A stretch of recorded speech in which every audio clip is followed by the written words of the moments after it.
Power इंसान को बड़ा बनाती है या फिर बड़े लोग पावर को बनाते हैं? ये पावर है क्या?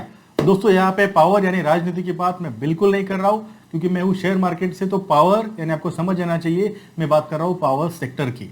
और मैं ऐसा क्यों कह रहा हूँ कि बड़े लोग पावर बनाते हैं? क्यों? क्योंकि पावर सेक्टर एक ऐसा सेक्टर है जहां पे आपको लगता है काफी बड़ा इन्वेस्टमेंट। तो अगर इन्वेस्टमेंट करना है तो पैसा ज्यादा चाहिए, तो जो इन्वेस्ट करेगा वो बड़ा आदमी रहेगा, और बाद में जो इन्वेस्ट करता है उसको रिटर्न भी उतने बड़े मिलते हैं। तो ऐसा जो पावर सेक्टर है, इसमें कौन सी कंपनीज है, कहाँ पे हमको फोकस करना चाहिए। और ये जो बेरिश मार्केट अभी चल रहा है, जो मार्केट में मंदी चालू है, मार्केट कंटिन्यूसली स्टॉक नीचे जा रहे हैं, ऐसे समय पे अगर हमको इन्वेस्ट करना है तो कहाँ पे किया जाए। उसमें से अगर पावर सेक्टर हम लोग ले तो उसमें कौन सी कंपनी जो हमको लगती है वहाँ पे इन्वेस्ट करना चाहिए, देखेंगे आज की वीडियो में। मैं अनूप तिवारी आपका स्वागत करता हूँ शेयर ट्रेडिंग कैंपस की ओर से। आज का हमारा फोकस रहेगा पावर सेक्टर की इस कंपनी जहां पे आपको मौका बन सकता है अभी इन्वेस्ट करने का। और अगर इस सेक्टर की बात करें तो पावर सेक्टर एक इंपॉर्टेंट सेक्टर है। हमारे रोज की जो लाइफ है उसमें हर चीज, ऑलमोस्ट सारी चीजें पावर पे चलती है, इलेक्ट्रिसिटी पे। अब ये जो इलेक्ट्रिसिटी है हमारे घर के छोटे छोटे इंस्ट्रूमेंट से लेके, और जो फ्यूचर इसका बढ़ रहा है वो कार्स, इलेक्ट्रिक व्हीकल्स, जो आने वाला एक बड़ा डेवलपमेंट है, एक बड़ी मूवमेंट आने वाली है, तब भी हमको लगेगी पावर। तो पावर सेक्टर एक ऐसी चीज है जो हमको डेली लगती है, ये हमको कंज्यूम करना हम लोग बंद नहीं करेंगे, तो सेक्टर का फ्यूचर प्रोस्पेक्ट काफी अच्छा है। ओवरऑल जब भी हम कोई इन्वेस्ट करते हैं तो देखते हैं सेक्टर क्या है और सेक्टर के बेनिफिट्स क्या है। बेनिफिट्स अगर इसका देखें तो सेक्टर एक ऐसा सेक्टर है जहाँ पे इन्वेस्टमेंट काफी बढ़ने वाला है, अपॉर्चुनिटीज काफी अच्छे हैं, क्योंकि अगर देखा जाए अभी जो कंजम्पशन हो रहा है इंडिया में 2040 तक अभी से 3 गुना बढ़ जाएगा। यानी कंजम्पशन आज जो हमको लग रहा है वो 3 गुना ज्यादा होगा आने वाले 10 से 15-20 सालों में। तो ये सेक्टर के लिए क्या है, बड़ी बात है। अब जब कोई भी सेक्टर में इतना बड़ा अपॉर्चुनिटी है तो नए नए प्लेयर्स भी आएंगे। अब ये प्लेयर्स जब आते हैं, आज तक अगर हम देखें तो ये जो सेक्टर है मोस्टली गवर्नमेंट कंपनीज इसमें इन्वॉल्व थी, बट अब धीरे धीरे प्राइवेट प्लेयर्स इसमें आ रहे हैं। क्योंकि जो गवर्नमेंट कंपनीज है उसमें हमेशा एक पॉलिटिकल इंटरफेरेंस रहेगा, तो इसलिए नॉर्मली मैं पर्सनली अवॉइड करता हूँ गवर्नमेंट कंपनीज में इन्वेस्ट करना, अनलेस कुछ स्पेसिफिक वहां पे हो तो। इसलिए हम लोग क्या फोकस करेंगे, 3 प्राइवेट प्लेयर्स जो अभी अच्छे दिख रहे हैं फ्यूचर के हिसाब से भी, प्लस टेक्निकल के हिसाब से भी।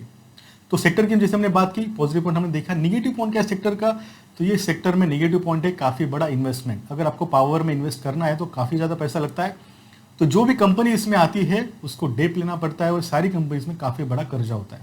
तो ये इसका एक निगेटिव पॉइंट है। दूसरा पॉइंट क्या है, कोल। मोस्टली अभी जो कंजम्पशन या फिर अभी जो जनरेशन हो रहा है इसमें कोल का ज्यादा इस्तेमाल होता है, तो कोल में कुछ प्रॉब्लम हुआ तो इम्पैक्ट इन पे आता है। धीरे धीरे हालांकि अलग अलग चीजों पे बना रहे हैं, कन्वेंशनल से लेके अनकन्वेंशनल सेक्टर्स, अनकन्वेंशनल जो टूल्स है उसको यूज करके एनर्जी हम लोग बना रहे हैं। जैसे विंड काफी बढ़ चुका है, सोलर एनर्जी पे ज्यादा फोकस आ रहा है, तो ये जो प्लेयर्स है धीरे धीरे इसको भी बढ़ाते जा रहे हैं।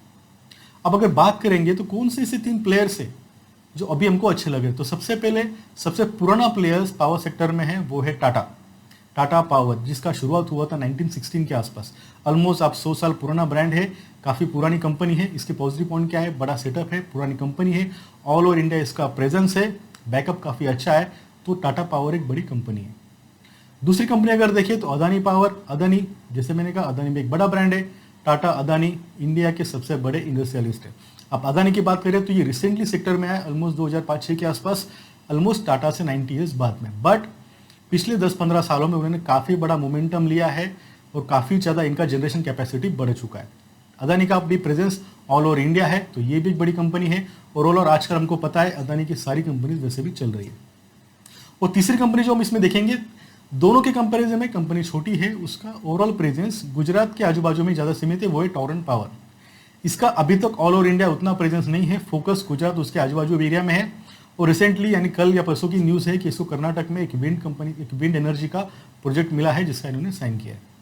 अदानी पावर की और एक चीज है, अगर हम देखें तो जो भी जनरेशन करता है उसका ऑलमोस्ट 74% जो जनरेशन कैपेसिटी है उसका ऑलरेडी कॉन्ट्रैक्ट हो चुका है गवर्नमेंट एजेंसीज के साथ। यानी अगर आप कोई भी प्रोडक्ट बनाते हो उसका 74% आपको फिक्स है कि कोई आपका क्लाइंट लेने वाला है, तो आपको क्या होता है, आपका बिजनेस ऑलमोस्ट सेट होता है। और ये जो टाइप है अभी से अगर देखिए तो 2021 से अगले 18 सालों तक पेंडिंग है, तो ये पॉजिटिव चीज़ है अदानी पावर के लिए। तो इस तरह से देखा जाए तो तीनों कंपनीज अच्छी है, फंडामेंटली अच्छे है, डेप ज़्यादा रहेगा कंपनीज पे, जैसे मैंने पहले कहा, क्योंकि पावर सेक्टर है। बट फ्यूचर प्रोस्पेक्ट देखिए तो ये सेक्टर का काफ़ी अच्छा है, तो इनकी ग्रोथ के चांसेस काफ़ी ज़्यादा है।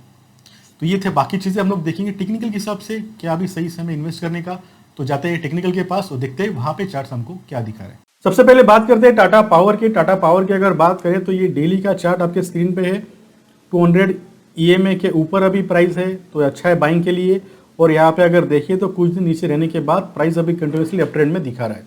तो डेली के हिसाब से प्राइस अप ट्रेंड में है। अगर हम इसका वीकली चार्ट देखें तो वहाँ पे एक चीज़ हमको ध्यान में आ रहा है, यहाँ पे एक अच्छा खासा सपोर्ट था 200 के आसपास, वहाँ पे टच करके प्राइस ने ऊपर मोमेंटम दिया है और ये काफ़ी दिनों से सपोर्ट था। ये देखिए वीकली साइड में, तो हमेशा प्राइस ने ऐसे मोमेंटम दिया। अगर ये अभी ऐसे कंटिन्यू होता है तो यहाँ से हमारा एक्सपेक्टेड टारगेट रहेगा अराउंड 280 to 90। ओवरऑल अगर देखा जाए तो आपको यहाँ से 20-25% मिल सकते हैं आने वाले कुछ दिनों में, कुछ महीनों में। ओवरऑल डेली वीकली हम लोग चार्ट देखते हैं तो पोजीशन होता है लॉन्ग टर्म के हिसाब से। तो इसलिए यहाँ पे जो भी हम लोग तीनों स्टॉक का स्टडी कर रहे हैं इन्वेस्टमेंट के हिसाब से कर रहे हैं, ना कि इंट्राडे या स्विंग पोजीशन के हिसाब से। तो टाटा पावर यहाँ पे आप एंट्री कर सकते हैं। टारगेट इसका रहेगा 280 से 290, उसके आसपास जब भी आएगा प्राइस बुक करके आप बाहर निकल सकते हैं। स्टॉप लॉस इसका रहेगा जो इसका लो है 200 के नीचे अगर जाता है तो फिर आप वहाँ से बाहर निकल सकते हो। अदानी पावर की अगर बात करें तो ये वीकली चार्ट आपके स्क्रीन पे है। यहाँ पे देखें तो ये भी स्टॉक अच्छा मोमेंटम दिख रहा है और यहाँ पे इसका अगर बॉलिंजर बैंड लगाए हम लोग तो ऑलमोस्ट पुल बैक जैसा दिख रहा है, सेंटर से प्राइस मूवमेंट ऊपर जा रहा है। तो अगर ये कंटिन्यू होता है तो इसका भी टारगेट रहेगा, इसका हाई अगर हम देखिए तो 340-350 के आसपास जा सकता है। तो ये स्टॉक में भी आपको ऑलमोस्ट 15 से 20% रिटर्न मिल सकता है आने वाले कुछ दिनों में या फिर कुछ महीनों में। इसका डेली चार्ट अगर हम लोग देखेंगे तो वहाँ पे ये देखिए कप एंड हैंडल जैसा पैटर्न बना था, उसका ब्रेकआउट दिया, वो प्राइस वापस अभी रिटेस्ट कर चुका है डेली में। तो यहाँ से अगर मोमेंटम देता है तो ये स्टॉक अच्छा ऊपर जा सकता है। तो अदानी पावर भी अच्छे लेवल पे है, टेक्निकल हिसाब से भी बाइंग के लिए। और जो आखिरी तीसरा स्टॉक, इसमें अगर चार्ट देखें तो हमको एक चीज़ दिख रहा है, ये भी 200 EMA के ऊपर अभी जस्ट क्रॉस कर चुका है कल परसों में। यहाँ पे अगर देखें तो यहाँ पे एक लेवल पे प्राइस स्टक हो चुका था कुछ दिन और वहाँ से उसने ब्रेकआउट दिया है। तो अगर ये देखा जाए तो ब्रेकआउट काफ़ी अच्छा है। इसका हाई अगर देखें तो काफ़ी ऊपर था, तो ये यह स्टॉक यहाँ से 100 पॉइंट ऊपर तक जा सकता है, यानी ऑलमोस्ट 20-25% आपको रिटर्न इसमें मिल सकते हैं। ओवरऑल अगर देखें ये स्टॉक यहाँ पे देखिए न्यूट्रल कैनल्स थे और उसके बाद यहाँ पे हमको ब्रेकआउट मिला है। तो इसका हाई तक भी जाता है तो भी वो ऑलमोस्ट यहाँ से 100 पॉइंट्स ऊपर होता है। तो फर्स्ट टारगेट हम लोग लेके चल सकते हैं 500 का, सेकंड टारगेट रहेगा हमारा फर्स्ट टारगेट हमारा रहेगा 550 का, सेकंड टारगेट रहेगा 590 का। तो टॉरन पावर भी एक अच्छा दिखा रहा है टेक्निकली सबसे बाइंग के लिए। आपको अगर स्टॉक लेके रखना है तो देख सकते हैं।